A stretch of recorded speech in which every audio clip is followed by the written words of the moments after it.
നമ്മൾ ഇന്ന് നോക്കാൻ പോകുന്നത് പാർലമെൻ്ററി സിസ്റ്റം ഓഫ് ഗവൺമെൻറ്റിനെ കുറിച്ചാണ്.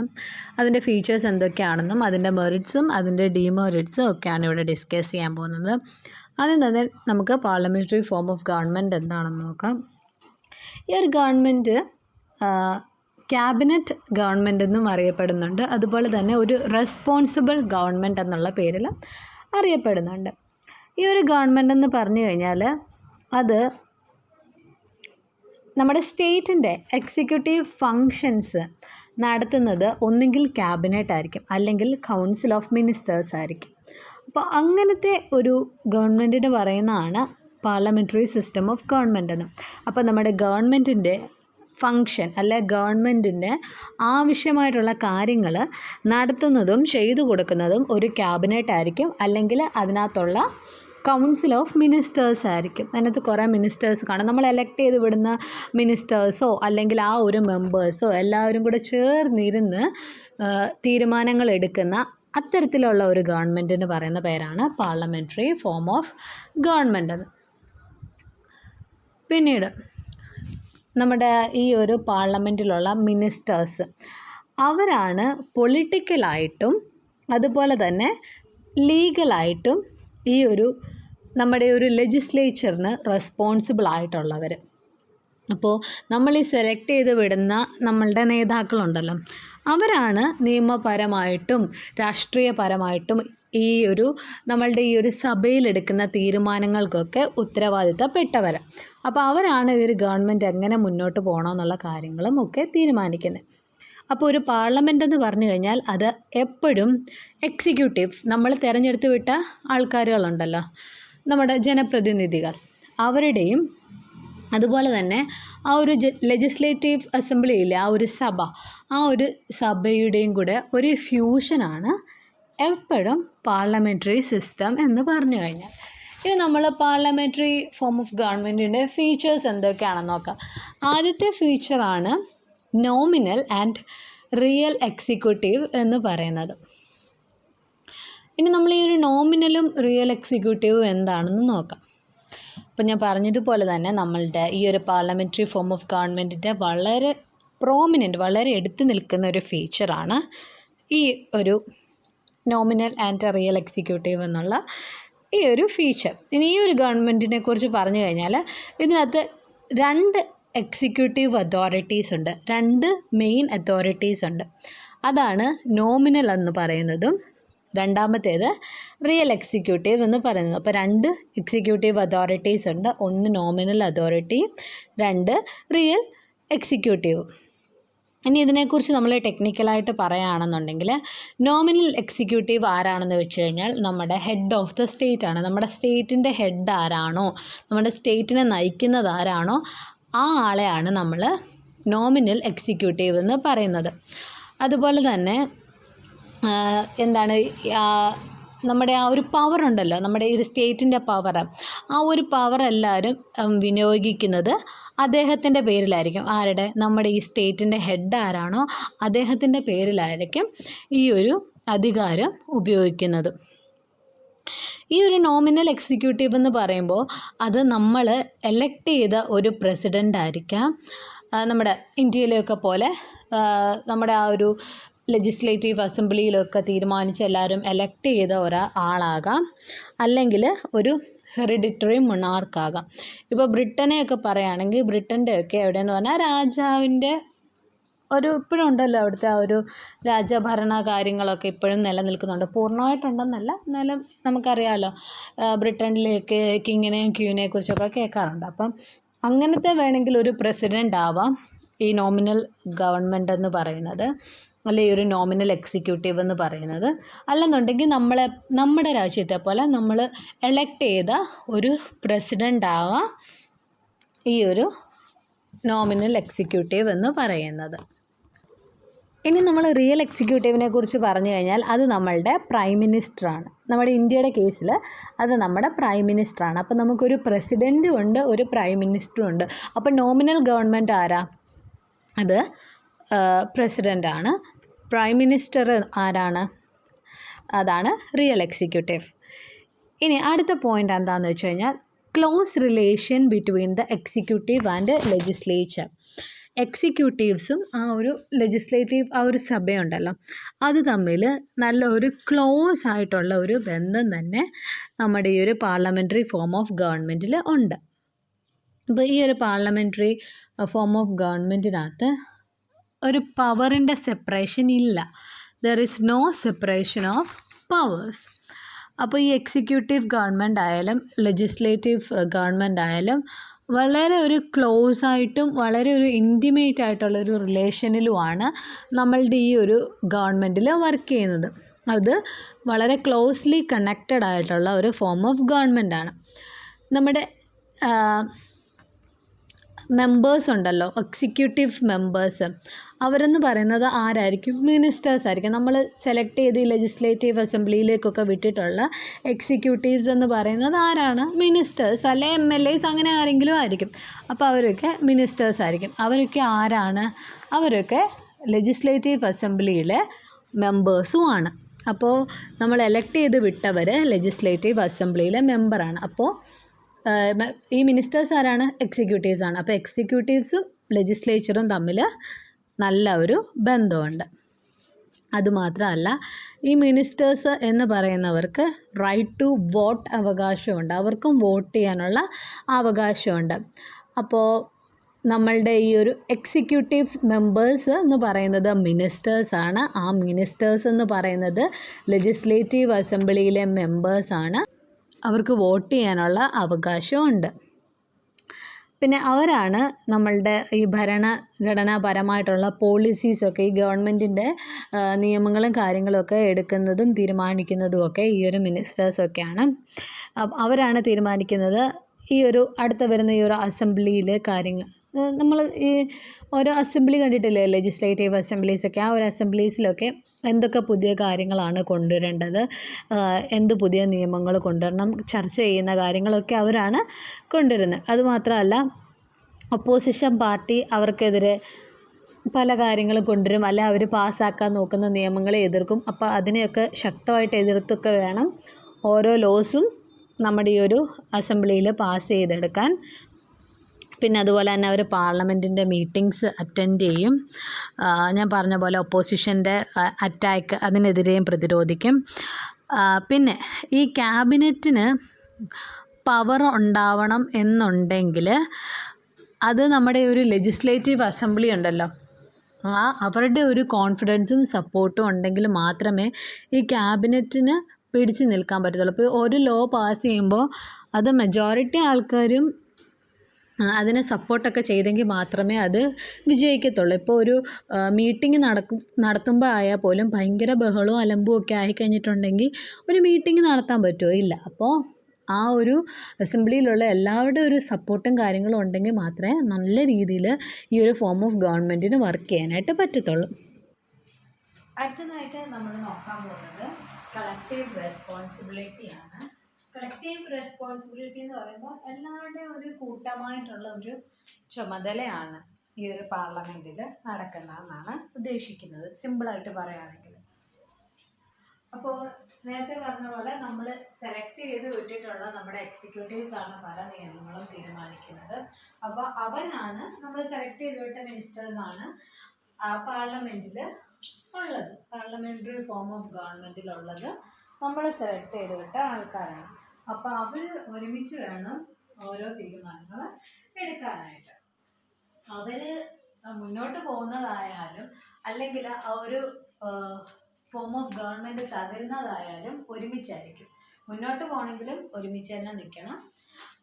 ഇനി അതല്ല, ഒരാൾ വീണുപോയാൽ അത് ആ മുഴുവൻ ഗവൺമെൻറ്റിനെയും ഭയങ്കരമായിട്ട് ബാധിക്കും. ഇപ്പം നമ്മൾ ന്യൂസിലൊക്കെ കാണാറില്ല, ചിലപ്പോൾ എന്തെങ്കിലും ഒരു അഴിമതി കണ്ടുപിടിച്ചാലോ ഒക്കെ അത് ആ ഒരു മുഴുവൻ ഗവൺമെൻറ്റിനെയും ബാധിക്കും, ആ ഒരാളെ മാത്രമല്ല ബാധിക്കും.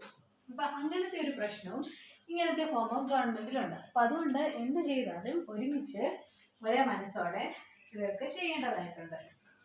അപ്പം ഇത് ഈ പറയുന്ന പോലെ നമ്മളുടെ ഗവൺമെൻറ്റിൻ്റെ പോളിസീസ് ആയാലും നിയമങ്ങളായാലും എല്ലാം ഇവർ ഒരുമിച്ച് ഒരേപോലെ എടുക്കണം.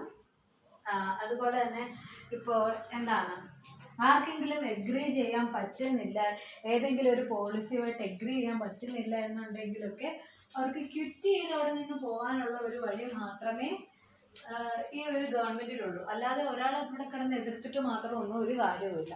എല്ലാവരും കൂടെ അതിനെ ഒരേപോലെ സപ്പോർട്ട് ചെയ്തെങ്കിൽ മാത്രമേ ഇങ്ങനത്തെ ഒരു ഫോം ഓഫ് ഗവൺമെൻറ്റിന് പ്രയോജനമുള്ളൂ. അതുകൊണ്ട് തന്നെ എല്ലാവരുടെയും ഒരുമിച്ചുള്ള ഒരു റെസ്പോൺസിബിലിറ്റിയാണ് ഇങ്ങനത്തെ ഒരു ഗവൺമെൻറ്.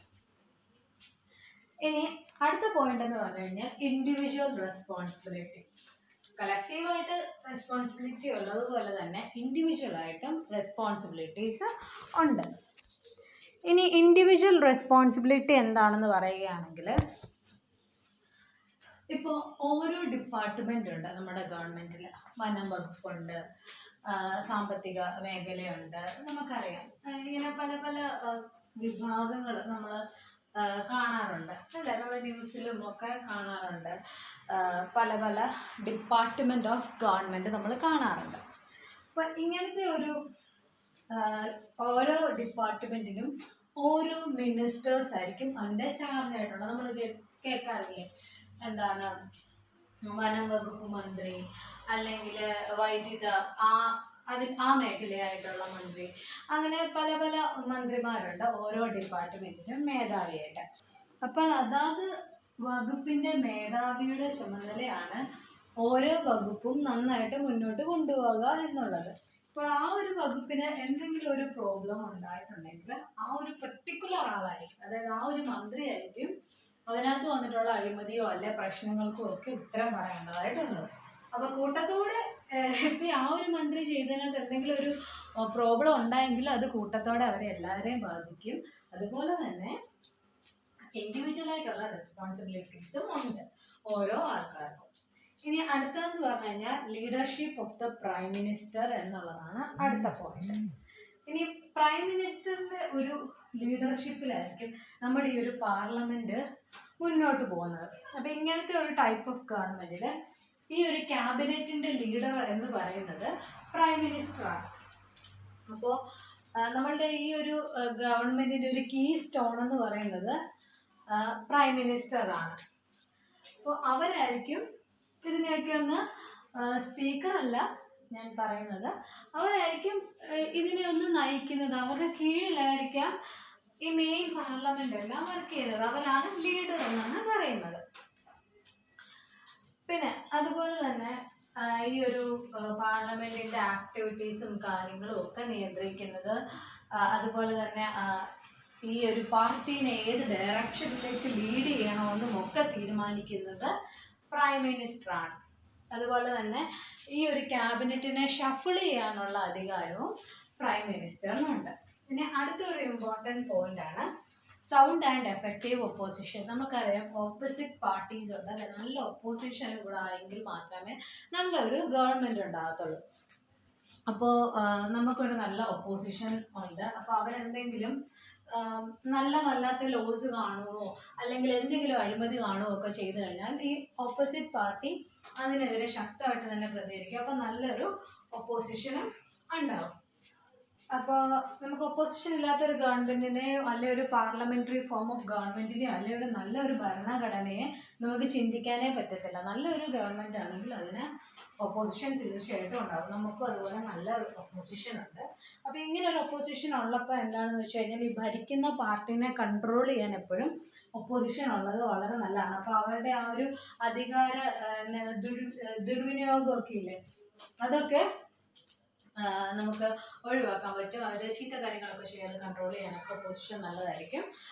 അതുപോലെ തന്നെ ഈ ഒരു അതോറിറ്റിയുടെ അബ്യൂസും കാര്യങ്ങളും അല്ലെങ്കിൽ ഒരു എന്താണ് ആരെയും വകവെക്കാതെയുള്ള ഒരു ഭരണത്തിലേക്ക് ഗവൺമെന്റിനെ നയിക്കാതിരിക്കാനും ഒക്കെ ഒപ്പോസിഷൻ പാർട്ടി വളരെ ഹെൽപ്ഫുള്ളാണ്. ഇനി അടുത്തതായിട്ട് നമ്മൾ നോക്കാൻ പോകുന്നത് മെറിറ്റ്സ് ഓഫ് പാർലമെന്ററി സിസ്റ്റമാണ്. പാർലമെന്ററി സിസ്റ്റത്തിന്റെ ഗുണങ്ങൾ എന്തൊക്കെയാണെന്നാണ് നോക്കുന്നത്. അപ്പോൾ ഒരു പാർലമെന്ററി സിസ്റ്റത്തിൽ എപ്പോഴും എക്സിക്യൂട്ടീവും ആ ഒരു ലെജിസ്ലേച്ചറും തമ്മിൽ നല്ല ബന്ധമായിരിക്കും. അവർ ഏകദേശം നല്ലൊരു കോർപ്പറേഷനിലായിരിക്കും എപ്പോഴും പോവുക. അപ്പോൾ harmony between executive and legislature ആണ് ഇതിൻ്റെ ഒരു ഇമ്പോർട്ടൻ്റ് ആയിട്ടുള്ള ഒരു പോയിന്റ് എന്ന് പറയുന്നത്. അതുപോലെ തന്നെ എപ്പോഴും നമ്മൾ ഈ ഒരു ലെജിസ്ലേറ്റീവ് അസംബ്ലിയിലായാലും അല്ലെങ്കിൽ ഒരു പാർലമെന്റിലായാലും ആ ഒരു മെജോറിറ്റി കിട്ടുന്നവരായിരിക്കും മുന്നോട്ട് പോകുന്നത്. അവരുടെ ഒരു മെജോറിറ്റി തീരുമാനത്തിലൂടെ ആയിരിക്കും ഏതൊരു നിയമവും പാസ്സാക്കുന്നതും ഒക്കെ. അതുകൊണ്ട് തന്നെ എന്താണ്, മെജോറിറ്റി സപ്പോർട്ട് ഇല്ലാതെ ഒന്നും നമുക്കൊരു ലെജിസ്ലേറ്റീവ് അസംബ്ലിയിൽ ചെയ്യാൻ പറ്റില്ല. ഇനി അടുത്തൊരു പോയിന്റ് എന്ന് പറയുന്നത് A curve on government autocracy എന്നാണ് പറയുന്നത്. ഗവൺമെന്റ് ഒരു എന്താണ്, ഒരു സ്വേച്ഛാധിപത്യത്തിലേക്ക് പോകാതിരിക്കാൻ വേണ്ടിയിട്ടുള്ള ഒരു നോട്ടം, അല്ലെങ്കിൽ അതിനെ കൺട്രോൾ ചെയ്യുന്ന ഒരു ഗുണം കൂടി നമ്മുടെ ഈ ഒരു പാർലമെന്ററി ഫോം ഓഫ് ഗവൺമെന്റിനുണ്ട്.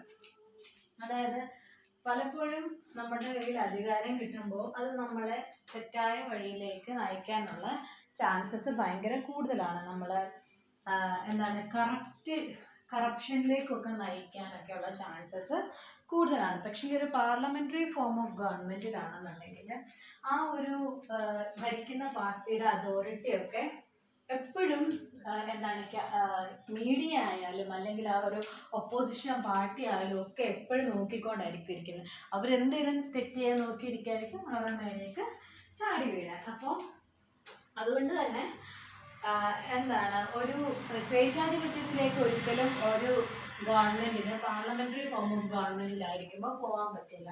അപ്പോൾ അവരുടെ റൂൾസും റെഗുലേഷൻസും കാര്യങ്ങളും ഒക്കെ എപ്പോഴും എല്ലാവരും വാച്ച് ചെയ്തുകൊണ്ടായിരിക്കും ഇരിക്കുന്നത്.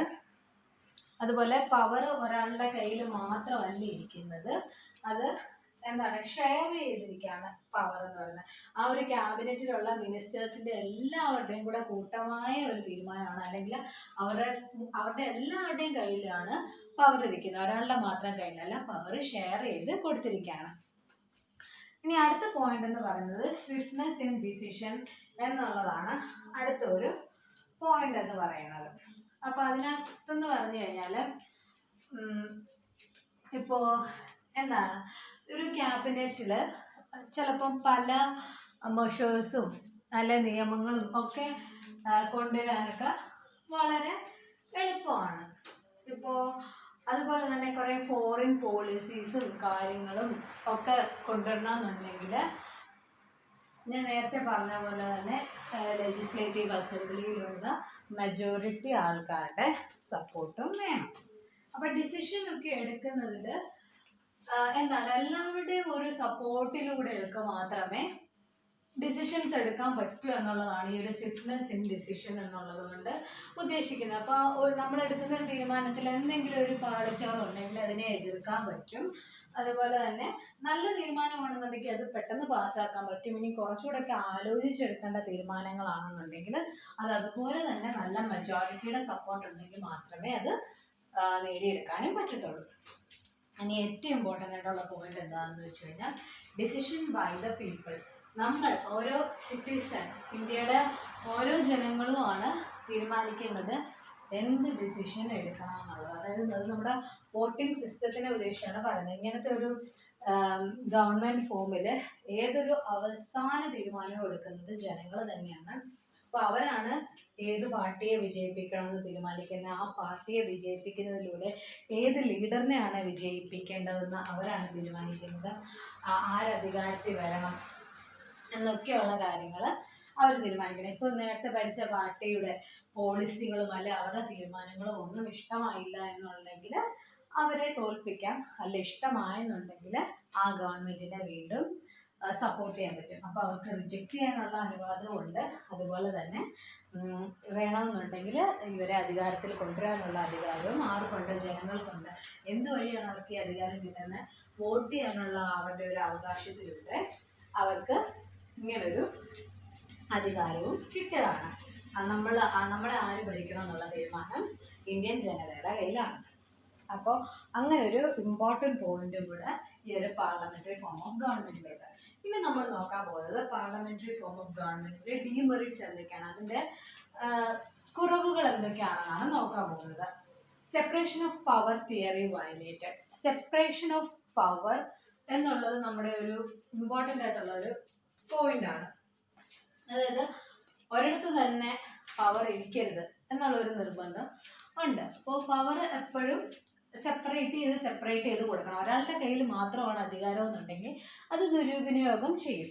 അപ്പോൾ ദുർവിനിയോഗം ചെയ്യാതിരിക്കണം എന്നുണ്ടെങ്കിൽ എപ്പോഴും സെപ്പറേഷൻ ഓഫ് പവർ ഉണ്ടായിരിക്കണം. ചില സമയങ്ങളിൽ സെപ്പറേഷൻ ഓഫ് പവർ വയലേറ്റ് ചെയ്യപ്പെടാം. അപ്പോൾ അതെങ്ങനെയാണെന്ന് പറഞ്ഞു കഴിഞ്ഞാൽ ഈ എക്സിക്യൂട്ടീവ് മെമ്പേഴ്സും ഈ ലെജിസ്ലേറ്റീവ് മെമ്പേഴ്സും പലപ്പോഴും ഒരേ ആൾക്കാർ തന്നെ ആയിട്ട് വരികയാണെന്നുണ്ടെങ്കിൽ, ഓക്കെ, ഒരു എക്സാമ്പിളിന് വേണ്ടിയിട്ട് നമ്മൾ നമ്മുടെ ലോക്സഭ എടുത്ത് നോക്കുകയാണെന്നുണ്ടെങ്കിൽ അവിടെ BJP ഗവൺമെൻറ് ആണ് മജോറിറ്റി അല്ലേ. ഒരു ഒപ്പോസിഷൻ കൊണ്ടുവരാനുള്ള അത്രയും ആൾക്കാർ ഇല്ല നമ്മുടെ ലോക്സഭയിൽ എടുത്ത് നോക്കുകയാണെങ്കിൽ. 10% മേലെങ്കിലും വേണം ഒപ്പോസിഷൻ ആൾക്കാർ. അപ്പോൾ അത്രയും ആൾക്കാർ പോലും ഇല്ലാത്തതുകൊണ്ട് ഒരു പ്രോപ്പറായിട്ടുള്ള ഒരു ഒപ്പോസിഷൻ നമ്മുടെ ലോക്സഭയിലില്ല. അപ്പോൾ പല പോളിസീസും BJP സർക്കാർ കൊണ്ടുവരുന്ന പല പോളിസീസും സപ്പോർട്ട് ചെയ്യേണ്ടി വരും, അല്ലെങ്കിൽ അത് വിജയിക്കും. കാര്യം അവിടെ മജോറിറ്റി ഉള്ളത് BJP തന്നെയാണ് അല്ലേ. അപ്പോൾ അവിടെ ഒരു സെപ്പറേഷൻ ഓഫ് പവർ നടക്കുന്നില്ല. അവരെല്ലാവരും കൂടെ തീരുമാനിക്കുന്നു, അവർക്ക് വേണ്ട പോളിസീസ് അവർക്ക് കൊണ്ടുവരാൻ പറ്റും, ഒപ്പോസിഷൻ ഇല്ലാത്തതുകൊണ്ട്. പകരം ഇത് തുല്യ സൂക്ഷ്മമായിരുന്നു എന്ന് വിചാരിക്കാം. ഒപ്പോസിഷനും കറക്റ്റ് പകുതി, അതുപോലെ തന്നെ ജയിച്ച പാർട്ടിയും കറക്റ്റ് പകുതി ആണെന്നുണ്ടെങ്കിൽ ഈ ഒരു പല പോളിസീസും കൊണ്ടുവരുമ്പോൾ ഇവർക്ക് നന്നായിട്ട് അതിനെ എതിർക്കാൻ പറ്റും. കൊള്ളത്തില്ലാത്ത പോളിസീസ് ആണെന്നുണ്ടെങ്കിൽ നന്നായിട്ട് ഒപ്പോസിഷൻ പാർട്ടിക്ക് അതിനെ എതിർക്കാൻ പറ്റും, അതിനെ തടയാൻ പറ്റും. അങ്ങനത്തെയൊക്കെ ഒരു കുറേ ഗുണങ്ങളുണ്ട്. അപ്പോൾ ഒരേ ആൾക്കാരുടെ കയ്യിൽ തന്നെ പലപ്പോഴും പവർ ഇരിക്കാം എന്നുള്ളൊരു പ്രശ്നം വരും. അപ്പോൾ പലപ്പോഴും എക്സിക്യൂട്ടീവ്സും ലെജിസ്ലേറ്റീവ് അസംബ്ലിയിലുള്ളവരും ഒരേ ആൾക്കാരായിട്ട് വരുമ്പോൾ സെപ്പറേഷൻ ഓഫ് പവർ നടക്കാതെ വരും.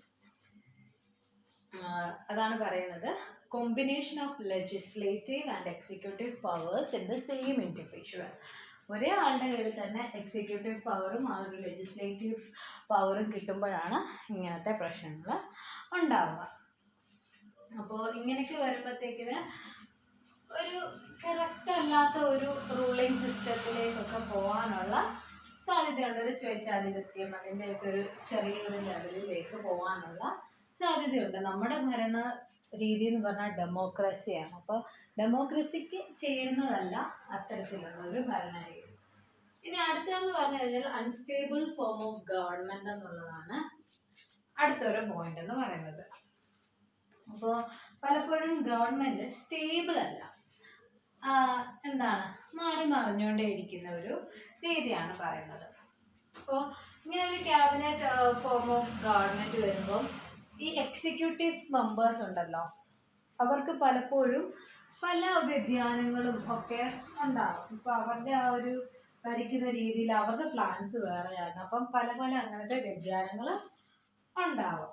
അപ്പം പല പോളിസികളുടെയും കണ്ടിന്യൂറ്റി ഒന്നും അടുത്ത ഒരു ഗവൺമെൻറ് വരുമ്പം നടന്നൊന്നും വരത്തില്ല. അടുത്ത ഗവൺമെൻറ്റിൻ്റെ ചിന്തകളും രീതികളും വേറെ എന്തെങ്കിലുമൊക്കെ മുന്നിലോട്ട് കൊണ്ടുവരണമെന്നായിരിക്കും. ഇപ്പോൾ കണ്ടിന്യൂറ്റി ഉണ്ടാവത്തില്ല പോളിസീസിൻ്റെയോ അല്ലെങ്കിൽ ആ ഒരു ഭരണത്തിൻ്റെ. അതുപോലെ തന്നെ പല കാര്യങ്ങളിലും ഒരു കൺസിസ്റ്റൻസി ഉണ്ടാകത്തില്ല. അങ്ങനെ പല കാര്യങ്ങളും മാറി മറിഞ്ഞുകൊണ്ടേയിരിക്കും. അങ്ങനെയൊക്കെയുള്ള കാര്യങ്ങൾ ഗവൺമെൻറ്റിന് ഒരു അൺസ്റ്റെബിലിറ്റി ഉണ്ടാക്കും. അത് മാത്രമല്ല, ഇപ്പോൾ ഈ തുല്യ സൂക്ഷ്മം ഒക്കെ ഭരിക്കുന്ന സമയത്ത് ഒരാൾ മറ്റൊരു പാർട്ടിയിലേക്കോ ഒക്കെ മാറുകയാണെന്നുണ്ടെങ്കിൽ അതും ഗവൺമെൻറ്റിനെ ബാധിക്കും. ഇപ്പോൾ ജയിച്ച പാർട്ടിയിൽ നിന്ന് ഒരാൾ വേറൊരു പാർട്ടിയിലേക്ക് പോയാൽ അത് ആ ഗവൺമെൻറ്റിനെ താഴെ ഇടാൻ അത് മാത്രം മതി. അങ്ങനെയൊക്കെ കുറേ അൺസ്റ്റെബിലിറ്റി ഇങ്ങനത്തെ ഗവൺമെൻറ്റിന് ഉണ്ട്. പിന്നെ ഞാൻ ഈ പറഞ്ഞ പോലെ പോളിസീസ് ഒക്കെ മുന്നോട്ട് കൊണ്ടുവരുന്നതിലും അല്ലെങ്കിൽ അത് നടത്തിയെടുക്കുന്നതിലും ഒക്കെയും ഒരു അൺസ്റ്റെബിലിറ്റി ഉണ്ട്. അടുത്ത പോയിന്റ് എന്ന് പറയുന്നത് എക്സിക്യൂട്ടീവ് ബിക്കം ഓട്ടോക്രാറ്റിക് എന്നുള്ളതാണ്. ഇപ്പം ഞാൻ നേരത്തെ പറഞ്ഞ പോലെ മറ്റുള്ളവരെ വകവയ്ക്കാതെ സ്വന്തം ഇഷ്ടത്തിന് ഭരിക്കാനുള്ള ചാൻസസും കാര്യങ്ങളൊക്കെ ഉണ്ടാവാനുള്ള ചാൻസ് വളരെ കൂടുതലാണ്. അപ്പോൾ അതിനകത്തെന്ന് പറഞ്ഞത് അതെപ്പോഴാണ് ഉണ്ടാവുന്നതെന്ന് വെച്ച് കഴിഞ്ഞാൽ, ഇപ്പോൾ ഞാൻ പറഞ്ഞ പോലെ കറക്റ്റ് ഒരു ഒപ്പോസിഷനും കാര്യങ്ങളും ഒക്കെ ഉള്ളപ്പോൾ ഇങ്ങനത്തെ പ്രശ്നങ്ങളൊന്നും ഉണ്ടാവില്ല. എല്ലാത്തിനും ഗുണങ്ങളും ദോഷങ്ങളും ഉണ്ടല്ലോ. അപ്പോൾ ഇങ്ങനെ ഒരു പ്രശ്നം എപ്പോഴാണ് ഉണ്ടാകുന്നതെന്ന് വെച്ചാൽ, നമ്മൾ തിരഞ്ഞെടുത്ത് വിട്ട പ്രതിനിധികൾ അവരുടെ സ്വന്തം ഇഷ്ടത്തിന് ഭരിക്കുന്നത് എപ്പോഴാണെന്ന് ചോദിച്ചു കഴിഞ്ഞാൽ, അവർക്കൊരു മജോറിറ്റി സപ്പോർട്ട് ലെജിസ്ലേച്ചറിൽ നിന്ന് കിട്ടും എന്ന് ഉറപ്പ് വരുമ്പോൾ അപ്പോഴാണ് ഇവർ ഓട്ടോക്രാറ്റിക് ആയി മാറുന്നത്. അതായത് അവർക്ക് ഇഷ്ടമുള്ള പോലെ കാണിക്കാന്നുള്ള രീതിയിലേക്ക് മാറുന്നത്. ഇപ്പോൾ തുല്യ സൂക്ഷ്മം ഓപ്പോസിഷനും ഭരിക്കുന്ന പാർട്ടി റൂളിംഗ് പാർട്ടി ഉണ്ടെന്നുണ്ടെങ്കിൽ അവർക്ക് അങ്ങനെയൊന്നും ചെയ്യാൻ പറ്റത്തില്ല. അവരിപ്പോൾ എന്ത് ചെയ്താലും അവരുടെ അനുയായികളാണ് അവരുടെ കൂടെ ഒപ്പം ഉള്ളതെന്നുണ്ടെങ്കിൽ അവർക്ക് എന്തും ധൈര്യമായിട്ട് ചെയ്യാം. നമ്മളുടെ എന്താണ് ജനങ്ങളുടെ ഡ്യൂട്ടി എന്ന് പറയുമ്പോൾ 5 വർഷം കൂടുമ്പോൾ മാത്രമേ ഉള്ളൂ. വോട്ട് ചെയ്യാനായിട്ട് മാത്രമേ നമുക്ക് ഇതിനെതിരെ എന്തെങ്കിലും ചെയ്യാൻ പറ്റത്തുള്ളൂ. പക്ഷെ ആ ഒരു 5 വർഷം ഇവർ എന്ത് ചെയ്താലും നമ്മളത് കണ്ടുകൊണ്ടിരിക്കേണ്ടതാണ് വരുന്നത്. അപ്പോൾ ഇങ്ങനെ ഒരു ഓട്ടോക്രാറ്റിക് ഗവൺമെൻറ്റിലേക്ക് എക്സിക്യൂട്ടീവ്സ് മാറിപ്പോകാൻ സാധ്യതയുണ്ട്, അവർക്കൊരു മജോറിറ്റി സപ്പോർട്ട് കിട്ടുവാണെന്നുണ്ടെങ്കിൽ. അപ്പോൾ അങ്ങനത്തെ പ്രശ്നം കൂടെ ഇതിൻ്റെ ഒരു ചെറിയ പ്രശ്നമാണ്. പക്ഷേ ഇങ്ങനെ നമ്മളുടെ മീഡിയയും കാര്യങ്ങളും ഒക്കെ ഉള്ളതുകൊണ്ട് അവർക്കങ്ങനെ പൂർണ്ണമായിട്ടൊരു ഓട്ടോക്രാറ്റിക് ഗവൺമെൻറ് എന്നുള്ള നിലയിലേക്ക് മാറാൻ പറ്റത്തില്ല. ഒരുപാട് പ്രതിഷേധങ്ങളും കാര്യങ്ങളും ഒക്കെ ഉണ്ട്. അതും നമ്മുടെ ഇന്ത്യൻ കോൺസ്റ്റിറ്റ്യൂഷൻ്റെ ഒരു ഇമ്പോർട്ടൻറ്റ് പോയിൻ്റാണ്. നമുക്ക് പ്രതിഷേധിക്കാനും അല്ലെ നമ്മളുടെ എക്സ്പ്രഷൻസ് തുറന്നു കാണിക്കാനും ഒക്കെ ഉള്ള ഒരു റൈറ്റ് നമുക്കുണ്ട്. അതുകൊണ്ട് അത്തരത്തിലേക്കൊക്കെ ഗവൺമെൻറ് പോകാനുള്ള ചാൻസസ് ഒക്കെ കുറവാണ്. എങ്കിൽ പോലും ഇതും അതിൻ്റെ ഒരു ഡീമെറിറ്റ് ആണ്. അപ്പോൾ ഡീമെറിറ്റിനകത്ത് unstable form of government, executives become autocratic, അതുപോലെ തന്നെ separation of power theory violate ചെയ്യുന്നതും ഉണ്ട്. അപ്പോൾ ഇതൊക്കെയാണ് പാർലമെൻ്ററി ഫോം ഓഫ് ഗവൺമെൻറ്റിൻ്റെ ഫീച്ചേഴ്സും മെറിറ്റ്സും ഡീമെറിറ്റ്സും. അപ്പോൾ എല്ലാവർക്കും മനസ്സിലായെന്ന് വിശ്വസിക്കുന്നു. ഈ മെയിൻ പോയിൻറ്റ്സ് ഒക്കെ എഴുതുക, എന്നിട്ട് അതിൻ്റെ അടിയിൽ എക്സ്പ്ലെയിൻ ചെയ്ത് എഴുതുക. എസ്സേ ആയിട്ട് ചോദിക്കുകയാണെന്നുണ്ടെങ്കിൽ. അല്ലാതെ 5 മാർക്ക് ക്വസ്റ്റ്യൻ ആയിട്ടൊക്കെയാണ് ചോദിക്കുന്നതെങ്കിൽ ഈ മെയിൻ പോയിൻറ്റ്സ് ഒക്കെ ഫീച്ചേഴ്സ് എന്താണെന്നും മെറിറ്റ്സ് എന്താണെന്നും ഡീമെറിറ്റ്സ് എന്താണെന്നും എഴുതിയാൽ മാത്രം തന്നെ അത്യാവശ്യം നല്ല മാർക്ക് സ്കോർ ചെയ്യാൻ പറ്റും.